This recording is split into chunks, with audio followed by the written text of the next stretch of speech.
Timnas Indonesia bersiap menghadapi Bahrain pada laga ke-8 putaran ketiga kualifikasi Piala Dunia 2026 zona Asia. Di Stadion Utama Gelora Bung Karno pada 25 Maret 2025 pukul 20.45 waktu Indonesia Barat. Laga ini menjadi penting bagi Indonesia dan Bahrain sebab keduanya sama-sama masih memiliki peluang untuk lolos ke Piala Dunia 2026. Kemenangan 3 poin akan menjaga asa Indonesia menuju panggung dunia. Sebelumnya Indonesia dan Bahrain sama-sama mengantongi 6 poin dari 7 laga kualifikasi zona Asia. Skuad Garuda berada di peringkat keempat, sedangkan Bahrain berada di peringkat kelima. Dengan selisih gol yang sama, Indonesia unggul produktivitas gol atas Bahrain. Setelah kalah telak melawan Australia dengan skor 1-5, Indonesia baru sekali meraih kemenangan saat menghadapi Arab Saudi di Jakarta. Bermain di Stadion Gelora Bung Karno pada 19 November lalu, Marcelino Ferdinand mencetak 2 gol yang menjadi penentu kemenangan.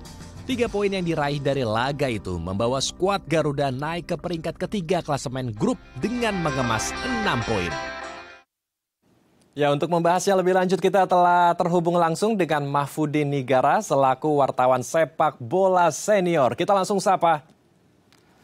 Selamat siang Bang Nigara, apa kabar di sana? Assalamualaikum, salam olahraga Bang. Assalamualaikum Andrew, salam olahraga. Salam olahraga. Malam ini akan ada laga timnas kita tercinta melawan Bahrain dan pelatih timnas kita Patrick Kluivert menargetkan 3 poin untuk Bahrain agar asa kita, harapan kita masuk ke Piala Dunia bisa tembus. Tanggapan Anda, Bang? Ya, saya kira bukan cuma Patrick Kluivert yang berharap kita dapat meraih 3 poin ya. Kita semua penggemar atau pendukung tim nasional kita berharap angka yang sama gitu.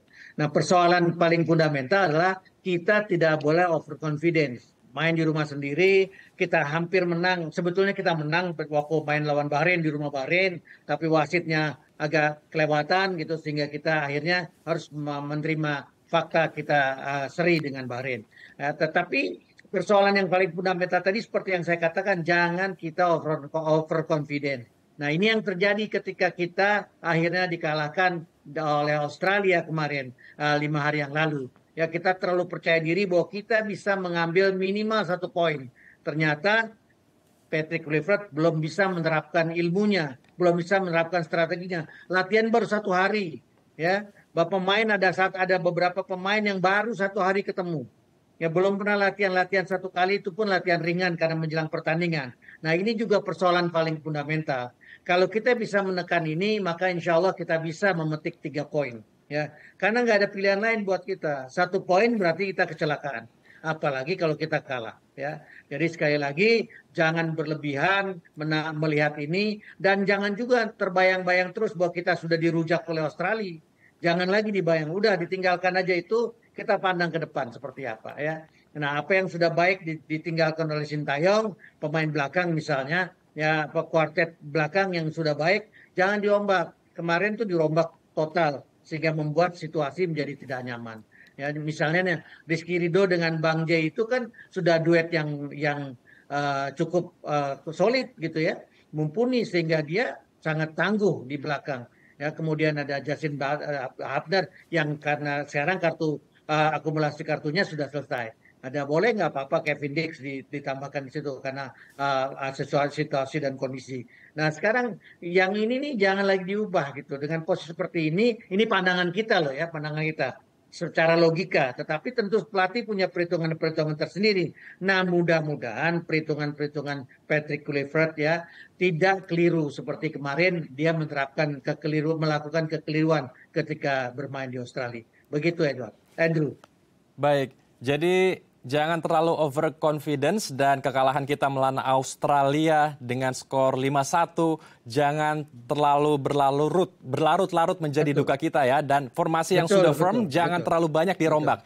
Kemudian formasi apa yang kira-kira tepat melawan Bahrain nanti malam, karena tentu Australia mempunyai caranya sendiri dan Bahrain juga memiliki caranya sendiri. Seperti apa sebetulnya formasi yang tepat, kemudian taktik yang firm agar kita bisa percaya diri tetapi tidak terlalu overconfidence, karena kita lihat dan berkaca dari melawan Australia kemarin, kita terlalu banyak menyerang ya, ketika mendapatkan bola langsung menyerang tetapi tidak masuk, tidak presisi, mulai dari umpan-umpannya dan juga tendangan ke gawangnya. Ya, saya kira gini Andrew, seperti apa tepatnya pelatih yang tahu. Kita nih di luar cuma berangan-angan gitu, mengumpamakan saja gitu ya, pelatih yang tahu pasti seperti apa. Nah memang ada perbedaan yang menonjol antara STY dengan Clifford. STY ini pemain belakang sehingga dia memang memperkuat belakang itu sangat luar biasa, dan counter attack yang dilakukan oleh dia sangat baik gitu ya.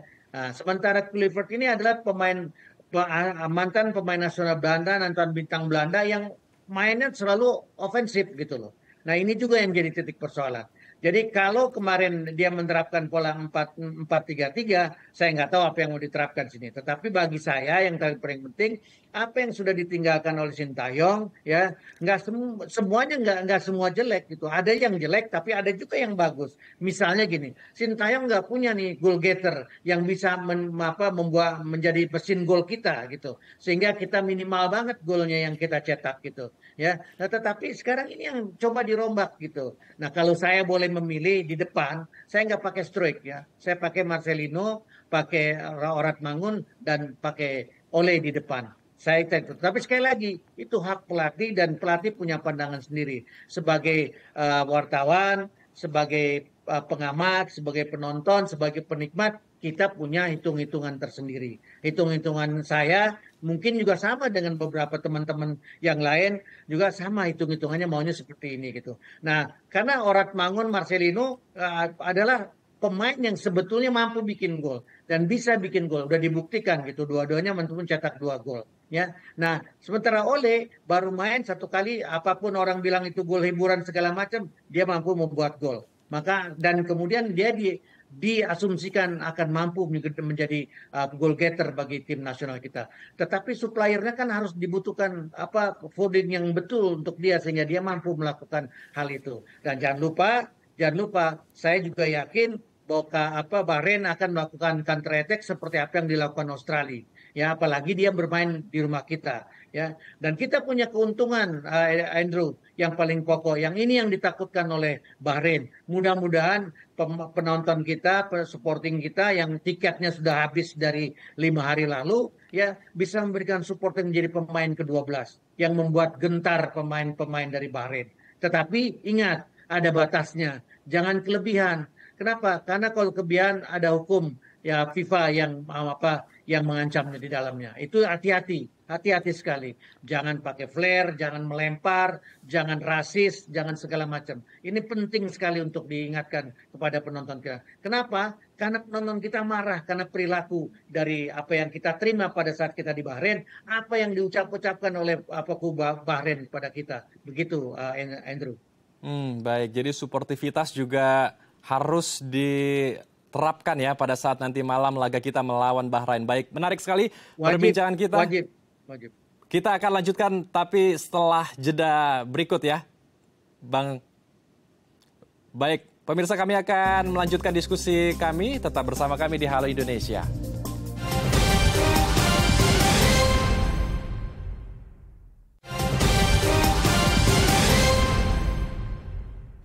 Terima kasih pemirsa, Anda masih bersama kami di Halo Indonesia. Kita akan lanjutkan diskusi hangat kita bersama dengan Mahfudin Nigara selaku wartawan sepak bola senior.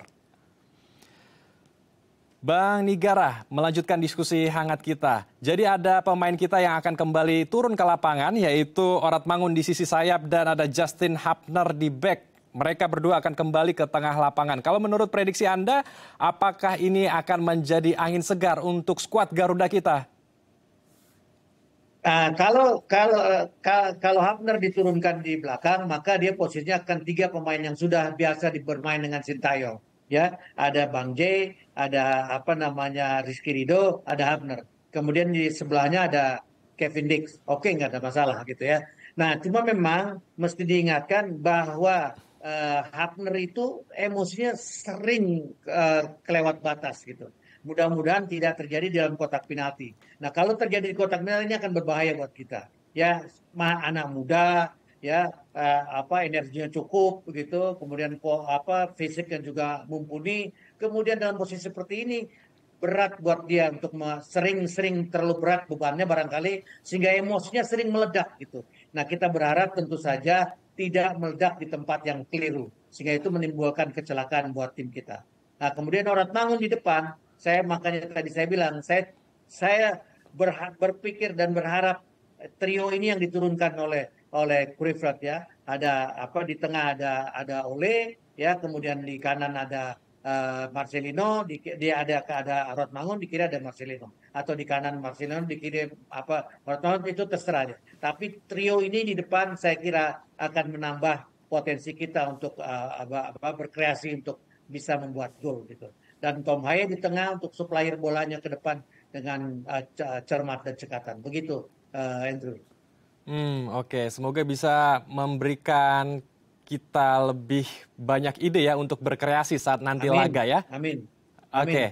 Oke, di satu sisi memang kita menargetkan 3 poin ya, tetapi di pelatih Bahrain juga menargetkan hal yang sama. Bahkan di konferensi pers dia menyatakan akan menghasilkan 3 skor dari mereka dan kita akan mengalami kekalahan di sana. Ini apakah seperti Cywar yang juga seharusnya kita waspadai dan skuad Garuda kita waspadai? Ini biasa, Andrew, dalam jumpa pers ini biasa hal yang seperti ini gitu. Jadi sesuatu yang normal. Jadi saling mengklaim, saling menggertak gitu ya, untuk menggetarkan lawan. Jadi sesuatu yang sangat lumrah terjadi dalam press conference ya. Tetapi yang perlu juga kita catat, dan ini mudah-mudahan sekali lagi tidak kita tanggapi dengan berlebihan, bahwa dia takut bermain di Indonesia. Dia takut dengan sikap penonton-penonton kita yang begitu solid dalam memberikan dukungan. Nah, tetapi tadi saya ingatkan, jangan kelebihan. Karena kalau kelebihan, maka kita akan melanggar. Ya, saya sebagai anggota Komisi Disiplin di PSSI sering menghukum hal-hal yang seperti demikian gitu. Menjadi sesuatu yang menurut saya harus kita jaga. Harus kita jaga untuk kita bisa menahan apa-apa yang ada dalam diri kita, tidak berlebihan kita luapkan. Ya, ini jadi sesuatu yang sangat berat. Kalau itu terjadi pada penonton-penonton kita, maka di laga berikutnya kita nggak bisa jadi tuan rumah. Dan ini akan berbahaya buat kita ketika kita menghadapi Cina di bulan Juni mendatang. Begitu, Andrew. Baik, jika nanti malam kita menang melawan Bahrain, apakah nanti kita juga akan punya kesempatan untuk lolos ke Piala Dunia menemani Jepang? Ya, nanti kita akan tahu pertandingan Jepang melawan Arab Saudi karena dia bermain jam 4 jam 20 waktu Tokyo, kemudian jam 4 Tokyo Indonesia. Kita akan tahu hasil pertandingan mereka sebelum laga kita lakukan. Ya, secara teori. Ya, Jepang belum terkalahkan, baru 1 kali seri melawan Australia, ya, belum terkalahkan. Posisinya sangat kuat ya. Nah, dengan posisi seperti itu akan sangat berat bagi Arab Saudi untuk bisa mengalahkan Jepang ya. Jadi dengan posisi seperti itu saya kira kita akan segera tahu hasilnya seperti apa. Jadi saya kira mudah-mudahan kita tetap bisa memenangkan pertandingan. Tetapi yang paling utama lagi, kita nggak usah mikirin orang lain deh. Kita pikir diri kita sendiri untuk bisa bermain tampil sebaik-baiknya pada malam hari ini. Begitu ya. Baik, kita harapkan timnas kita tercinta, skuad Garuda kita bisa perform yang maksimal agar bisa mengharumkan nama Indonesia di kancah dunia melalui sepak bola. Terima kasih Bang Nigara telah bergabung bersama kami di Halo Indonesia. Salam sehat, Assalamualaikum. Salam olahraga, Bang. Waalaikumsalam, salam olahraga. Pemirsa, usai jeda kami akan mengajak Anda melihat kemeriahan buka puasa bersama di Masjid Istiqlal Jakarta. Informasinya usai jeda di Halo Indonesia.